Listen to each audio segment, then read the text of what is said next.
So Devin Haney's back in the Ring Magazine's pound for pound rankings, and it's about time. Honestly, I understand why Devin Haney was out of the rankings. He's now ranked number 10 in the ring pound for pound, following his win over Brian Norman Jr. I understand why he's taken out after that performance against Ryan Garcia, but watch that fight back, right? Because that fight wasn't as bad as I think everyone on Twitter makes it out to sound like.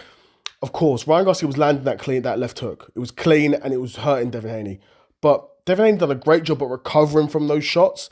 He got up every time. He survived every time. And he was actually putting his hands together and boxing Ryan Garcia pretty well, in my opinion.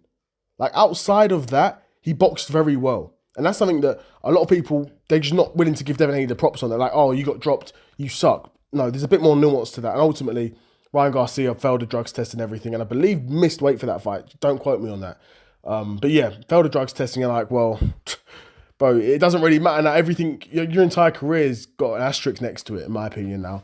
But yeah, after that dominant win by Devin Haney against Brian Norman, then of course he was going to be back in the pound for pound list. You know, you look at his resume, he's a former undisputed lightweight champion, former world champion at 140, and now was just claimed a world championship at 147. How could he not be on the pound for pound list? It only makes sense. It's ridiculous that he wouldn't be on it.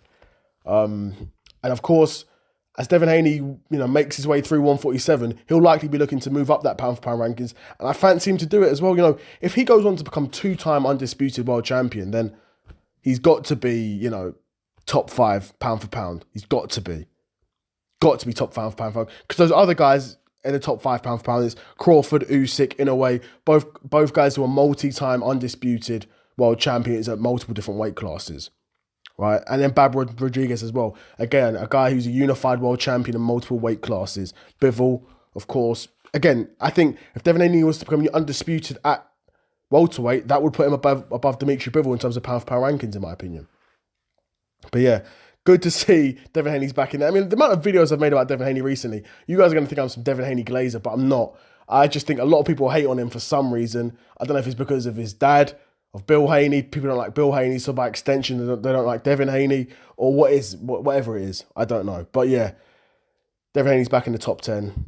And let me know what you guys think of that. Do you think Devin Haney deserves to be back in the top 10? Or, is it Ring Magazine sort of forcing it a bit? Let me know what you guys think in the comments below. Another episode of the Seth Solo Side Quest in the bag, and I'm out. Peace.